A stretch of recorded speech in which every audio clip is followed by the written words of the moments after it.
नाज़रीन, मैं हूँ आयशा रहमान और आप देख रहे हैं मेरा फ़ेसबुक और यूट्यूब चैनल। नाज़रीन, मौजूदा दौर में हर वालिदैन की ये कोशिश होती है कि वो अपने बच्चों या ख़ुसूसन बेटियों का रिश्ता उनका अच्छी जगह हो जाए, और हर वालिदैन यही चाहता है कि कोई बाहर सेटल हो। और ख़ुसूसन आजकल आप अपने इर्द गिर्द भी देखें, अगर किसी भी लड़की का या किसी का भी रिश्ता आ जाए कि फ़लाना लंदन में है, फ़लाना कनाडा है, फ़लाना इस जगह पे है, तो वालिदैन ज़्यादा उसको प्रेफर करते हैं बजाय उसके जो मुल्क में कोई मौजूद हो, उसका रिश्ता आ रहा हो, उसको ज़्यादा प्रेफरेंस दी जाती है। और इसी तरह से इस तरह इन रिश्तों में फिर जो एक सीरियसनेस होती है और जो वारदात होती है, ये भी काफ़ी हद तक कुछ ज़्यादा होती है। वैसे इसमें कोई शक नहीं है, हमारे मुल्क पाकिस्तान में भी तमाम वाक़यात पेश आते हैं जो मैं आपको बताने लगी हूँ। ये सारी एक जो वारदात पेश आई है, लेकिन बाहर इस वजह से ज़्यादा पेश आते हैं कि वालिदैन अपने बच्चों का पता नहीं कर सकते कि वो किस हाल में हैं, अपनी बेटियों का उनको पता नहीं होता। अब ये बरतानिया में वाक़या पेश आया और ये जो लड़की है अम्बरीन जिसका नाम है, इसकी शादी बरतानिया हो जाती है, वहाँ पे चली जाती है।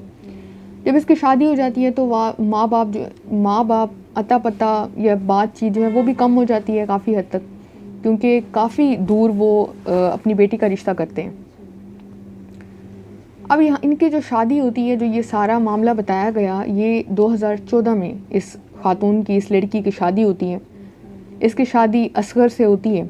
आपको कुछ मैं करैक्टर बताना चाहती हूँ तो जो आप याद कर लें, जिनका आगे चल के आपको ताकि अच्छे से समझ आएगी। इसमें इसका शोहर शामिल है असगर शेख, इसका ससुर शामिल है खालिद शेख जिसकी उम्र 55 साल है, शोहर इसका 30 साल का है, इसकी सास शबनम शेख। ये सारे जो मुस्लिम फैमिली है ये बरतानिया में सेटल थी, ये वहाँ पे अपने ये जो शख्स है असगर, इसका कारोबार था। और इसके साथ साथ 29 साल इस असगर की भाभी है शगुफ्ता शेख।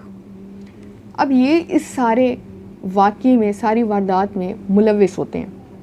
ये करते कुछ इस तरह से है कि शादी हो जाती है, ये वहाँ पे सेटल हो जाती है अम्बरीन, और तकरीबन चंद एक महीने के बाद इसकी जो ज़िंदगी होती है, अज़दवाजी ज़िंदगी, वो मुतासर होने लग जाती है काफ़ी हद तक। और जिस तरह से ये पहले नॉर्मल होती है, उस तरह से नहीं इसकी ना मेंटली हालत रह जाती है ना फिज़िकली रह जाती है। जो मुकदमा था ये बरतानिया में ही लीड्स क्राउन कोर्ट में, उसकी जो जूरी है उसने ये सारा ज्यूरी ने ये सारा मुकदमा सुना, और तकरीबन 10 घंटे से ज़ायद की बहस के बाद ये जो अदालत थी लीड्स क्राउन कोर्ट, इन्होंने फ़ैसला सुना। वो मैं आपको आगे चल के बताती हूँ। अब इस खातून अम्बरीन की तरफ से जो वकील था, जो प्रोसिक्यूटर थे रॉबर्ट स्टेन स्मिथ, इन्होंने कहा कि अम्बरीन की जो शादी थी, ये सारी चीज़ें अदालत में बताई गई जो इस वक्त मैं यहाँ पे कोट कर रही हूँ, और ये ख़बर डॉन न्यूज़ की है। डॉन न्यूज़ ने अपने अखबार में छापी है इसे। अब प्रोसिक्यूटर रॉबर्ट स्टेन कहते हैं कि अम्बरीन की शादी जो है वो 2014 में होती है, और जुलाई 2015 साल के बाद ही 2015 के जुलाई 2015 के आखिर तक अम्बरीन बहुत हद तक कमज़ोर हो जाती है, मेंटली भी फ़िज़िकली भी। और उसके जो एक कॉन्शियसनेस होती है, जो कॉन्शियस माइंड होता है वो नहीं होता, अनकॉन्शियस रहने लगती है, वो नीम बेहोशी की हालत में। 1 अगस्त 2015 को शगुफ्ता शेख ने एम्बुलेंस सर्विस को बुलाया, कॉल की। ये शगुफ्ता वो इसकी भाभी है, वो कॉल करती है और एम्बुलेंस को बताती है किस तरह से अम्बरीन की तबीयत ख़राब हो गई है। तो एम्बुलेंस जैसे ही पहुंचती है तो जो पैरामेडिक्स की टीम होती है वो चेक करती है, और उनको मामला बहुत हद तक मशकूक लगता है, क्योंकि ये जो खातून है इसकी कमर के निचले हिस्से पर जलने के काफ़ी हद तक निशानात मौजूद होते हैं, और इसी तरह से इसके जिस्म पे ज़ख़म होते हैं, इसको मारा जाता है, फ़िज़िकली भी इसको टॉर्चर किया जाता है, मेंटली भी टॉर्चर किया जाता है। उसके साथ साथ अदालत में ये भी बताया गया कि इसको भूखा रखा जाता है, जिसकी वजह से ये इंतहाई कमज़ोर और लागिर होती है। अब ये फ़ैसला करते हैं, ये जो एम्बुलेंस वाले होते हैं, कि हमने इसे हॉस्पिटल शिफ्ट करना है। ये इसको हॉस्पिटल अपने साथ लेके जाते हैं। जैसे ये हॉस्पिटल पहुंचती है तो डॉक्टर्स अपना मामूल के मुताबिक चेकअप शुरू करते हैं, तो वो देखते हैं कि ये जो सिचुएशन इस लड़की की लग रही है वो नॉर्मल नहीं है अम्बरीन की। इसको ये नहीं है कि इसकी आज तबीयत ख़राब हुई है, ये 3 दिन कबल से ही बेहोश इसको रखा गया, इसकी तबीयत 3 दिन पहले से ही ख़राब है। और इवन वो ये तक कह देते हैं कि ये एक करिश्मा है, ये खुशकिस्मती है कि ये अभी तक ज़िंदा है, क्योंकि जो इसकी हालत है वो उससे नहीं लग रहा कि ये इतना सर्वाइव कर सकती थी। ना इसको खाने को दिया जा रहा था, ना इसके कपड़े चेंज किए जा रहे थे, कपड़े भी मैले और बेडशीट जो जहाँ पे ये सोई होती है वो भी मैली, कोई इसका ख्याल नहीं रखा जा रहा होता। अब डॉक्टर्स को जो ज़ख्म होते हैं वो भी मशकूक मालूम होते हैं। नर्सों ने भी ये खदशा ज़ाहिर किया कि वो ग़िज़ाइयत की कमी का शिकार थी और इंतहाई लागत थी जब उसको लेके आया गया, जिसके बाद उन्होंने पुलिस को आगाह किया।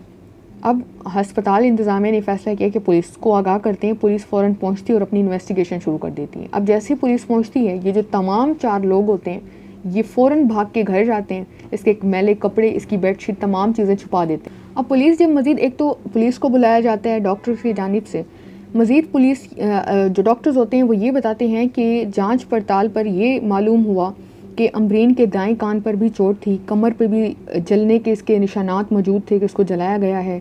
मज़ीद इस पे फ़िज़िकली वायलेंस जो थे उसके तमाम जो निशानात थे वो भी मौजूद थे। इसके साथ साथ ये कि ये भी कहा गया, इसके ससुराल का कहना था कि अमरीन को शुगर थी और उसमें उसने कोई गलत दवाई खा ली जिसकी वजह से उसकी हालत ऐसी हो गई और वो अनकॉन्शियस रहने लगी। ये उसके ससुराल का दावा था जो उन्होंने अदालत में भी बोला गया और उनके वकील की जानिब से बोला गया।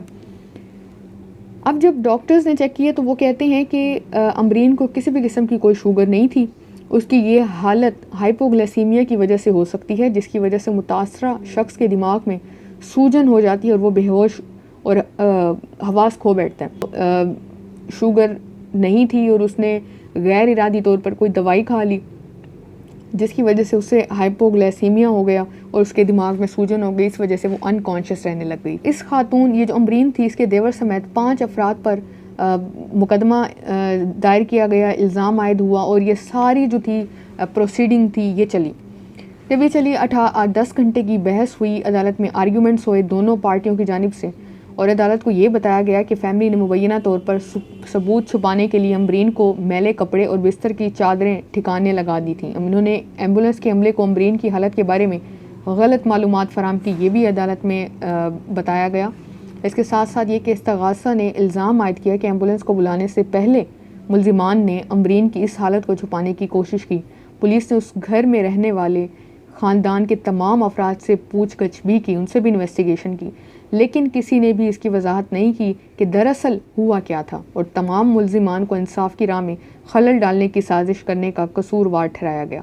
अब इन पे इल्ज़ाम भी आयद हो चुका है और इसमें से 5 अफराद थे टोटल। ये एक को बरी कर दिया गया कि उसका ख़ास इसमें कोई कंट्रीब्यूशन नहीं था।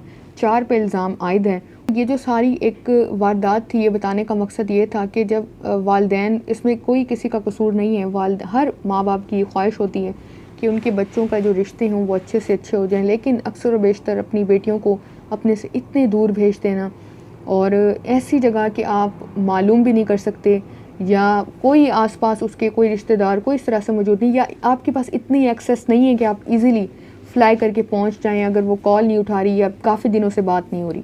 तो वालिदैन के लिए काफ़ी हद तक ये एक बहुत बड़ा सबक है कि वो इससे सीखें कि अपनी बच्चियों के फ़ैसले, शादियों के फ़ैसले करते हुए ये वाक़यात बहुत आम हो चुके हैं। इस पे काफ़ी हमारे पाकिस्तान में ड्रामास भी बन चुके हैं।